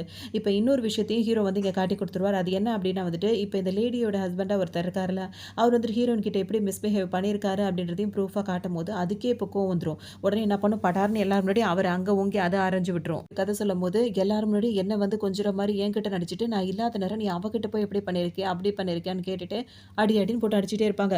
அவருக்கு இப்ப என்ன பேச தெரியாது. நல்லா அடி வாங்கிட்டு அப்படியே உட்காந்துட்டே இருப்பாரு. அதுக்கப்புறம் ஹீரோ கிட்ட வந்து மன்னிப்பு கேட்கும். நான் வந்து தெரியாம பண்ணிட்டேன். அவ மேல தப்பு இல்லன்னு எனக்கு இப்ப தான் தெரியுது. என்ன மன்னிச்சிரு அப்படின்ற மாரி ஹீரோ கிட்ட வந்து மன்னிப்பு கேட்டுட்டே இருக்கும். அப்ப எல்லாருமே சுத்தி இருக்கவங்க எல்லாரும் என்ன பேச ஆரம்பிச்சுருவாங்க. இவ்ளோ நேரம் ஹீரோயின் என்ன பேசினாங்களோ, அதே வார்த்தைய இப்ப இந்த லேடிக்கு பேச ஆரம்பிச்சுருவாங்க. விரட்டி விட்டுட்டு ஹீரோ கிட்டயும், ஹீரோயின் கிட்டயும் இப்படி ரொம்ப கதை பேச ஆரம்பிச்சுரும். உடனே இப்ப எல்லாருமே என்ன சொல்வாங்கன்னா, இவ பண்ண தப்புக்கு தான் ஹீரோயின அவங்க ஃபேமிலி வந்து விரட்டி அனுப்பிட்டாங்க போல இருக்கு அப்படின்னோனே, இதெல்லாம் தாங்கிக்கவே முடியாது. என்ன நீங்க இந்த மாரிலாம் பேசுறீங்க? அப்படிலாம் இருக்க வாய்ப்பே கிடையாது. அப்படி இப்படின்னு பேசிட்டு ஹீரோ கிட்ட ரொம்ப கொலஞ்சு கொலஞ்சு பேசும். ஹீரோயின் கிட்டயும் அதே மாரி தான் பேசும். ஆனா ஹீரோயின் என்ன சொல்வாங்க, இதுக்கப்புறம் உன்ன நான் பார்க்கவே விருப்பப்படல. என் முகத்திலே முழிக்காத அப்படின்ற மாரி சொல்லிட்டு, போலாமா அப்படின்னு சொல்லிட்டு கேட்டு ஹீரோவ கூட்டிட்டு அங்கிருந்து போயிடுவாங்க. பண்ணியிருக்கும். ஹீரோ கிட்ட போய் கேட்டிருக்கும். அப்ப நான் வந்து உன்ன கல்யாணம் பண்ணிக்கிறேன். என்ன நீ கல்யாணம் பண்ணிப்பியா? அப்படின்ற மாரி இந்த ஹீரோ கிட்ட போய் கேட்டு, ஹீரோயின் கிட்டயும் இப்ப என்ன கேட்கும் அப்படின்னா வந்துட்டு, இப்ப இவ்ளோ தப்பு இவன் பண்ணியிருக்கான். நான் வந்து அந்த ஃபேமிலில ஒரு நல்ல குடும்பத்தில உள்ள பொண்ணு. நான் ஏன் ஹீரோவ கல்யாணம் பண்ணிக்க நீ விட்டு குடுக்க கூடாது? அப்படின்லாம் கேட்டிருக்கும். அது ஹீரோவும் நல்லா கண்டபடி திட்டி விட்டுட்டு போயிடுப்பாங்க. அதுக்கப்புறமா அவங்க போனதுக்கப்புறம் திரும்ப இவர்ட்ட போய் இது பேச போம்போது, கொஞ்ச நேரத்துக்கு முன்னாடி நீ என்ன கல்யாணம் பண்ணிக்கிறேன்னு சொன்ன. இப்ப அவன பார்த்தோனே அவன் கிட்ட போற. அப்படின்னு சொல்லிட்டு இப்ப அவரும் இவர திட்டி விட்டுட்டு அவரும் போயிடுவாரு. திரும்ப திரும்ப என்ன தான் நீ ரொம்ப அசிங்கப்படுத்திட்ட. திரும்ப திரும்ப என்ன ரொம்பவே நீ இந்த மாரி மட்டமா நடத்திட்ட. உன்ன நிம்மதியா இருக்க நான் விடவே மாட்டேன்ற மாரி நெனச்சிட்டே இருக்கும். ஹீரோயின் பார்த்தீங்கன்னா, இப்ப அவங்க ரூமுக்கு அவங்க வந்து புக் பண்ண ரூமுக்கு வருவாங்க. அப்ப அந்த ரூம பார்க்கும்போது ஹீரோயினுக்கே ரொம்ப இதா இருக்கும். இதெல்லாம் எப்படி பிளான் பண்ணி எல்லாமே பண்ணியிருக்கீங்கன்னு சொல்லிட்டு கேட்கும்போது, சாரு, பாஸு அப்படிலாம் கூப்பிடுவாங்களா? நம்ம 2 பேருக்கு கல்யாணம் ஆயிடுச்சு. ஏன் நீ ஹஸ்பண்ட் கூப்பிடக்கூடாது அப்படின்னு சொல்லிட்டு, ஹீரோ வந்துட்டு பார்த்தீங்கன்னா, அப்படியே ரொமான்ஸ் பண்ணிட்டு இருப்பாரு ஹீரோயின் கிட்ட. கரெக்ட்டா அங்கருந்து டக்குன்னு அப்படியே நழுவி ஓடிருவாங்க. அதுக்கப்புறம் அவங்க ஃப்ரெண்டு கிட்ட போய் எல்லா விஷயத்தையும் சொல்லுவாங்க. இந்த மாதிரி 8 வருஷத்துக்கு முன்னாடி நான் வீட்ட விட்டு வந்தேன். அப்பத்துலருந்து நான் பண்ண ஒவ்வொரு வேலையுமே ஹீரோ வந்து கவனிச்சிருக்கான். என்ன வந்துட்டு அந்த அளவுக்கு இது பண்ணியிருக்கான். இப்ப இங்க இவ்ளோ விஷயம் நடந்திருக்கு. நான் தான் இந்த கம்பெனிக்கு ஓனர் அப்படிலாம் வேற இது பண்ணியிருக்கான். இதெல்லாம் நான் சமாதானத்துக்கா என்னன்னு எனக்கு ஒண்ணுமே புரியல. அப்படி இப்படின்னு சொல்லிட்டே இருப்பாங்க. இப்ப அவங்க ஃப்ரெண்ட் அதெல்லாம் கேட்டுட்டு என்னடி சொல்ற? அப்படின்ற மாரி தான் ஆரம்பிப்பாங்க. அந்த நேரம் பார்த்து இப்ப அந்த லேடியோட ஹஸ்பண்ட் இருக்கார்ல, அதுகிட்ட கோச்சுக்கிட்டு போனார்ல, ஹீரோயின் தனியா இருக்கிறத பார்த்தோனே, இவ இன்னும் அழகா தான் இருக்கா அப்படின்ற மாரி அவருக்கு திரும்ப தோணிட்டு, ஹீரோயின் கிட்ட வம்பு பண்றதுக்காக வருவாரு. இவர பார்த்தோனே ஹீரோயின் வந்து ஃபோன் பேசுறத கட் பண்ணிட்டு அங்கருந்து எந்திரிச்சு போவாங்க. உடனே ஹீரோயின் கிட்ட திரும்பவும் யாருமே இல்லாதபோது எப்படி பேசுவார் அப்படிதான். உன்ன மாரி அழகி இந்த உலகத்துல யாருமே கிடையாது. நான் உன்ன அந்த அளவுக்கு நேசிக்கிறேன் தெரியுமா? ஏன் என்ன புரிஞ்சுக்கவே மாட்ற? அவ தான் எனக்கு வந்து ஏதேதோ சொல்லி சொல்லி என்ன வந்துட்டு உன்கிட்ட இருந்து விலக்கி வைக்கிறா. நீ ஊன்னு சொன்னீன்னா நான் அப்படி இப்படின்ற மாரி இஷ்டத்துக்கும் பேசுவாரு. நீ ஏன் இவ்ளோ வெக்கம் கெட்டவனா இருக்கன்றதே எனக்கு தெரியல. ஒவ்வொருத்தவங்க முன்னாடி ஒவ்வொரு மாரி நீ இருக்க. யாராவது ஒருத்தரையாவது நீ உண்மையா நேசிச்சிருக்கியா? யாருமே உன்ன நம்ப முடியாது. அந்த மாரி நீ மோசமானவன் அப்படின்னு சொல்லிட்டு ஹீரோயின் அங்கருந்து போவாங்க. சும்மா இல்லாம என்ன பண்ணுவாரு, ஹீரோயின ஹக் பண்றதுக்காக வருவாரு. ஹீரோயின் புடிச்சு தள்ளி விட்டுருவாங்க. அந்த டைம் வந்துட்டு அவரோட ஒய்ஃப் இருக்காங்கல்ல, அத பார்த்துரும் அந்த லேடி. பார்த்த உடனே வேக வேகமா வந்துட்டு அது புருஷனையே ஓங்கி ஒரு அடிய போட்டுரும். போட்டுட்டு சும்மா இல்லாம அது ஹீரோயின்ட்ட பேச வரும்போது ஹீரோயின் என்ன சொல்லுவாங்க, "உன் புருஷன பார்த்து வச்சுக்கோ. இன்னொரு பொண்ணுகிட்ட அவன் தப்பா நடக்காத மாரி பார்த்துக்கோ" அப்படின்ற மாரி அவங்க சொல்லுவாங்க. ஆனா இது என்ன பண்ணும், கத்த ஆரம்பிச்சுரும். "யாராவது இங்க வாங்களேன். எனக்கு ஒரு நியாயத்த யாராவது சொல்லுங்களேன். இவ ஏன் தான் இப்படி இருக்கான்னு தெரியல. அவ வந்து இப்படி நான் இப்படிப்பட்டவ அப்படிப்பட்டவன்னு அவ புருஷன் சொன்னா. அவளுக்கு கல்யாணம் ஆயிடுச்சுன்னாங்க. ஆனா என் புருஷனையே சுத்தி சுத்தி இவ வராளே. இவள்ட்டருந்து என் புருஷன நீங்க தான் காப்பாத்தணும்" அப்படின்ற மாரிலாம் கத்த ஆரம்பிச்சுரும். கோவம் வந்துரும். "நீ என்ன நினைச்சிட்டு இருக்க உன் மனசுல? என்னையும் அடிக்கிற, அவளையும் கஷ்டப்படுத்துற, எல்லாரையும் இது பண்ணிட்டு இருக்கியா?" அப்படின்னு சொல்லிட்டு திரும்ப இவர் அடிக்க இதுங்க 2த்துக்குள்ள சண்டையா போயிடும். அதுக்கப்புறம் என்ன பண்ண தெரியாது. அப்புறம் ஹீரோயின் மேல ஏதோ கொதிக்க கொதிக்க விளையாடும்போது ஹீரோ குறுக்கால வந்துருவாரு. அப்புறம் அவருக்கு அடிபட்டு அவர கொண்டு போய் ஹாஸ்பிட்டல்ல சேர்த்து ஹீரோயின் அழுதுட்டே அவர பார்த்துட்டே இருப்பாங்க. அப்புறம் எல்லாம் சரியானதுக்கப்புறம் வீட்டுக்கு கூட்டிட்டு வருவாங்க. "எதுக்காக என் மேல இந்த அளவுக்கு பிரியமா இருக்கீங்கன்னு?" சொல்லிட்டு ஹீரோயின் கேட்டுட்டே இருப்பாங்க. கொஞ்ச நேரத்துல ஹீரோ என்ன பண்ணுவாரு, அவங்க கிழிச்சு போட்டாங்கல்ல அந்த சர்டிஃபிகேட்ட திரும்ப கொண்டு வந்து ஹீரோயின் கிட்ட குடுப்பாரு. இப்ப ஹீரோயின் என்ன பண்ணுவாங்க, "இதுக்கப்புறம் நான் அத தொலைக்க மாட்டேன். இதுக்கு எதுவும் ஆகாம நான் பத்திரமா பார்த்துப்பேன்" அப்படின்னு சொல்லிட்டு வாங்கி பத்திரமா வச்சுப்பாங்க. அதுக்கப்புறம் ஒரு லெட்டர் மாரி இருக்கும். அந்த லெட்டர் அவங்க பர்ஸ்லேருந்து வெளிய வந்து விழுமா, ஹீரோ பார்த்துருவாருன்னு சொல்லிட்டு மறைச்சு எடுத்து வச்சுப்பாங்க. அப்புறம் போன ஹீரோ அவங்களுக்காக காஃபி கொண்டு வந்து குடுப்பாரு. 2 பேரும் குடிச்சிட்டு, அப்புறம் அவங்க இருக்கலாம், அவங்க வேலைய பார்க்கலாம்னு நெனைக்கும்போது, இந்த லேடி இருக்குல்ல, அது அவங்க அம்மா கூட சேர்ந்துட்டு திரும்ப வரும். எங்க வரும் அப்படின்னு சொல்லிட்டு பார்த்தோம்னா, ஹீரோயின் வேலை பார்க்குறாங்கல்ல, அந்த ஆஃபீஸ்க்கே வந்து வேஷம் போட்ட மாரி, அதாவது தலையில ஒரு ஸ்கார்ஃப் மாரி போட்டுட்டு, ஃபேஸ மறைச்ச மாரி வரும். வந்துட்ட உடனே அது ஏதோ வேற இந்த மாரி விஷயங்கள்ல, அது மாரி ஹீரோயின் மேல பழி போடுற மாரி சில விஷயங்கள ஏற்பாடு பண்ணி செய்யணும் அப்படின்ற மாரி அங்க ஒரு வேலை நடந்துட்டே இருக்கும். இதுக்கிடையில ஹீரோயின் வந்துட்டு ஹீரோ எத்தன இத்தனை வருஷம் லவ் பண்ணாரு அப்படின்ற மாரி அவங்க அசிஸ்டன்ட் இருக்கார்ல, அவங்களுக்குள்ளலாம் அப்படியே அந்த பேச்சு வந்து கொஞ்சம் கொஞ்சமா பரவிட்டே இருக்கும். இன்னொரு பக்கம் ஹீரோ வந்து ஹீரோயின கூட்டிட்டு வந்து அந்த மேனேஜர் சீட் இருக்குல்ல, சிஓ சீட்ல அங்க உட்கார வச்சு அவங்கள வந்து இப்படிதான் நீங்க இங்க தான் வேலை பார்க்கணுன்ற மாரி சொல்லிட்டு இருப்பாரு. ஹீரோ தான் இதுக்கப்புறம் நீ தான் இங்க எல்லாமே பார்த்துக்கணும் அப்படின்னு சொல்லுவாரு. இப்ப வேற ஒரு ஆஃபீஸ்ல அவர் இருப்பாரு. அங்க பார்த்தோம் அப்படின்னா வந்துட்டு இது வேற ஒரு பிளான் பண்ணிட்டே இருக்கும். அங்க ஹீரோவோட தாத்தா இருக்கார்ல, அவருக்கெல்லாம் போய் ஐஸ் வச்சு பேசிட்டு இருக்கோம். ஹீரோவ எப்படியாவது கல்யாணம் பண்ணிக்கணும் அப்படின்னு சொல்லிட்டு. அவருக்கு தெரியாதுல்ல ஹீரோவுக்கு கல்யாணம்னு விஷயம். அதனால அப்படியே தான் பண்ணலான்னு சொல்லிட்டு ஒரு பக்கம் பிளான் பண்ணிட்டே இருக்கும். இன்னொரு பக்கம் ஹீரோவோட ஆஃபீஸ்ல அது வரும். வரும்போது இப்ப எல்லாரும் என்ன நினைப்பாங்கன்னா, ஹீரோவ கல்யாணம் பண்ணிக்க போற லேடி இவங்க தான் அப்படின்னு சொல்லிட்டு அவங்கள பயங்கரமா எல்லாரும் மதிப்பாங்க. அதுக்கு அவ்வளோ சந்தோஷமா இருக்கும். அந்த இடத்துக்கு ஹீரோயின் வரும்போது, ஹீரோயின் அங்க உள்ளவங்களுக்கு யாருன்னு தெரியாதா? உடனே அங்க எல்லாருமே அந்த பொண்ணோட சேர்ந்துக்கிட்டு ஹீரோயின அசிங்கப்படுத்துற மாரி நடந்துப்பாங்க. எல்லாத்துக்குமே போறதுக்கு உரிமை இருக்கு. அதனால அவங்க இந்த ஆஃபீஸ் வரும்போது, அங்க இது உட்கார்ந்திருக்கும். அங்க இருக்க ஒரு லேடிய மட்டும் கரெக்ட் பண்ணிட்டு அவள அசிங்கப்படுத்துன்னு சொல்லிடும். அவ்வளோதான். இது சொன்ன வேலைய கேட்டுட்டு அவங்களுக்கும் ஹீரோயின் தான் ஒரிஜினல் ஒய்ஃப்ன்றது தெரியாம அவங்கள எல்லார் முன்னாடி ரொம்பவே அசிங்கப்படுத்திட்டே இருப்பாங்க. ஹீரோயின் எவ்வளோ சொன்னாலும் யாருமே கேட்க மாட்டாங்க. எல்லாருமே இத தான் நம்புவாங்க. போய் அசிங்கப்படுத்திட்டே இருக்க ஒரு கட்டத்துக்கு மேல ஹீரோனுக்கு சரியான கோவம் வந்துரும். இன்னொரு பக்கம் அந்த தாத்தா வேற எல்லாத்தையுமே நம்பிட்டே இருப்பாரு. அவர் ஒரு பக்கம் விசாரணை பண்ணிட்டு இருப்பாரு. இப்ப இந்த லேடிய வந்துட்டு அதாவது அந்த பொய்யா நடிச்சிட்டு இருக்கல ஹீரோட ஒய்ஃப்ன்னு சொல்லிட்டு, அது சொல்றதெல்லாம் ஓரளவுக்கு இவங்க கேட்டுட்டே இருப்பாங்க. ஹீரோயினுக்கு ஒரு கட்டத்துக்கு மேல கோவம் வந்து இவங்கள ஓங்கி அரைஞ்சிருவாங்க. அரைஞ்சவங்க பார்த்தீங்கன்னா, ஹீரோ தான் அவரோட ஒய்ஃப். ஏன்னா ஆல்ரெடி ஹீரோ சொல்லியிருந்தாரு. நீ தான் என்னோட ஒய்ஃப்ன்றது எல்லார் முன்னாடி நம்ம சொன்னா தான் சரி வரும்னு. ஹீரோயின் அது ஒத்துக்காததுனால தான் இவங்க 2 பேரும் கல்யாண விஷயம் யாருக்கும் தெரியல. ஸோ அவங்க சொல்றது தான் எல்லாரும் நம்பிட்டு இருக்காங்க. இப்ப ஹீரோயின் வந்து இவங்களோட கல்யாண ஃபோட்டோ அது இதுன்னு காட்டும்போது இந்த லேடிக்கே ஒரு மாதிரி ஆயிடும். இவ என்ன இப்படி பேசி நம்மள நம்ப வச்சுட்டான்னு சொல்லிட்டு அந்த பொண்ணு இருக்குல்ல பொய்யா சொன்னுச்சுல, அந்த பொண்ணு கன்னத்திலே ஓங்கி அறைய போட்டுட்டு ஹீரோயின் கிட்ட சாரி கேட்பாங்க. சாரி என்ன மன்னிச்சிடுங்க. இவ சொன்னதெல்லாம் நான் நம்பியிருக்க கூடாது. அவ சொன்னத வச்சு அவ தான் ஹீரோட ஒய்ஃப்ன்னு சொல்லிட்டு நான் நினைச்சுட்டேன் அப்படின்னு சொல்லிட்டு மன்னிப்பு கேட்பாங்க. தாத்தா வருவாரு. வந்த உடனே அவருக்கே தெரிஞ்சிரும் ஓரளவுக்கு பிரச்சனை என்ன அப்படின்றது அவருக்கு நல்லாவே புரிஞ்சிரும். இந்த பொண்ணு தான் ஹீரோவோட ஒய்ஃபா இருப்பாளோ அப்படின்ற மாரி அவர் நினைப்பாரு. ஏன்னா அவரோட பேரனா தான் அந்த ஹீரோ இருப்பாரு. இவர் உள்ள நுழையும்போது அந்த லேடிக்கு சரியா தெரியல. அது என்ன பண்ணிடும்னா, ஹீரோயினுக்கு சப்போர்ட் பண்ற யாரா இருந்தாலும் இதுக்கு பிடிக்காதுல்ல. உடனே இது என்ன பண்ணிடும், அவர்ட்டயே கோவப்பட ஆரம்பிச்சிடும். உடனே ஹீரோயின் மேல பழி போடுறது, அந்த மாதிரி அவங்க இத திருடிட்டாங்க அப்படி இப்படின்னு சொல்றது என்னென்னமோ ட்ராமா போட்டுட்டு இருக்கோம். யாருமே இத நம்ப மாட்டாங்க. இப்ப இந்த தாத்தா வந்து நீ தான் அதெல்லாம் பண்ணுறத நான் பார்த்துட்டேன்னு சொல்லவும், அந்த தாத்தாவே போய் இத அடிச்சிரும். 1க்கு 4 அடியா சேர்த்து அடிச்சிரும். தாத்தாக்கு ஒரு மாரி ஆயிடும். இப்ப அவர் ஃபோன் எடுத்து ஹீரோ கூட சேர்ந்து இருக்க ஃபோட்டோவ காட்டவும், இப்ப அங்க உள்ளவங்களுக்கெல்லாம் இவர் ஹீரோவோட தாத்தாவா அப்படின்ற மாரி இப்ப தான் தெரியவே வருது. என்ன பண்ணிடும் அப்படின்னா, அத நம்பிறக்கூடாது அப்படின்றதுக்காக இதோட ஆக்டிங்க தொடர்ந்து நடத்திட்டே இருக்கும். அதோட இந்த லேடி என்ன பண்ணும், அவங்களோட ஆளுங்கலாம் இருக்காங்கல்ல, அவங்கள கூப்ட்டு இந்த தாத்தாவையும், ஹீரோயினையும் கூட்டு போய் கட்டி போட்டு வச்சுரும். முடிஞ்ச அளவுக்கு திரும்ப திரும்ப அவங்கள போட்டு அடிச்சு டார்ச்சர் பண்ணிட்டு இருக்கும். ஒரு கட்டத்துக்கு மேல இந்த ஆஃபீஸ்க்கு ஹீரோ வருவாரு. அவங்க 2 பேரும் எங்கன்னு விசாரிச்சுட்டு அந்த இடத்துக்கு போவாரு. அங்க போனதுக்கு அப்புறம் தான் தெரியும், அவங்க தாத்தாவையும், ஹீரோயினையும், அவங்க ஒய்ஃபையும் இந்த லேடி போட்டு இவ்ளோ டார்ச்சர் பண்ணிட்டு இருக்குன்னு. அவ்வளோதான் ஹீரோவோட ஆளுங்க எல்லாரும் வந்துருவாங்க. அப்படியே இங்க அத நடிக்க பார்க்கும். அது வந்து என்ன நினைக்கும்னா, இப்ப இங்கேயே இவங்க 2 பேரும் கதைய முடிச்சுட்டு, ஹீரோவ கல்யாணம் பண்ணி செட்டில் ஆகணுன்றது தான் அதோட பிளானாவே இருந்திருக்கும். ஹீரோக்கும் அவங்களோட ஆளுக்கும் தெரிஞ்சு அவங்க எல்லாரும் வந்து இத ஒரு உண்டு இல்லன்னு பண்ணிடுவாங்க. அவ்வளோதான் இது மன்னிப்பு கேட்க என்னென்னமோ பண்ணும். அந்த தாத்தாக்கு சரியான கோவம் வரும். உனக்கு என்ன தைரியம் இருந்தா என் பேரனோட வாழ்க்கையில இந்த அளவுக்கு நீ விளையாடிருப்ப அப்படின்னு சொல்லிட்டு, உன்னால தான் இவ்ளோ பிரச்சனை அப்படின்னு சொல்லிட்டு, அத விடவே கூடாதுன்னு சொல்லிட்டு அந்த தாத்தா சொல்லிடுவாரு. கத்த கத்த கொண்டு போய் அத உண்டு இல்லன்னு பண்ணி விட்டுருவாங்க. அதுக்கப்புறம் ஹீரோனுக்கும் தெரியும். ஹீரோ வந்துட்டு எத்தன வருஷமா தன்னை லவ் பண்ணியிருக்காரு அப்படின்ற விஷயத்த தாத்தா கிட்ட தான் அவர் சொல்லியிருப்பாரு. அந்த தாத்தா சொல்லி தான் ஹீரோயினுக்கு வந்து ஹீரோ தன்னை உண்மையிலேயே லவ் பண்ணி தான் கல்யாணம் பண்ணிக்கிட்டாருன்ற விஷயமே தெரியும். அவங்களும் ஹீரோவ வந்துட்டு இப்போ உண்மையிலேயே நேசிப்பாங்க. இவங்க 2 பேரும் லாஸ்ட்டா ஒண்ணு சேர்ற மாரி தான் இந்த ட்ராமா இங்க கம்ப்ளீட் ஆகுது. இன்னும் நல்ல ட்ராமா